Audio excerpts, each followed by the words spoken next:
মায়ের স্বপ্ন দেখে মেয়ে হলো পাগল। মা মা, হ্যাঁ বল। লজ্জা লাগছে বলতে। বলি, আজকে না আমি একটা স্বপ্ন দেখেছি, আর স্বপ্নে না একটা সুন্দর ছেলের সাথে অনেক লং ড্রাইভে ঘুরতে গেছি। তাই? বাবা বাবা, কি সুন্দর স্বপ্ন! আর যদি এই স্বপ্নটা সত্যি হয়ে যায়, তবে আমিও একটা স্বপ্ন দেখেছি জানিস আজকেই। কি শুনবি? তুমিও স্বপ্ন দেখেছো? আচ্ছা আচ্ছা, কি বলো? আমি না দেখতেছি তোর কি সুন্দর একটা বড় ফটো আছে না, তুই যে বানিয়েছিস ফটোটা, সেখানে আমি মালা পরাচ্ছি রে তোকে।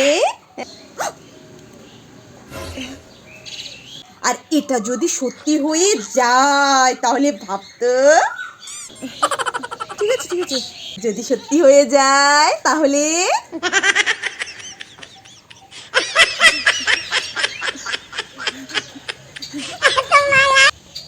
সাবাস।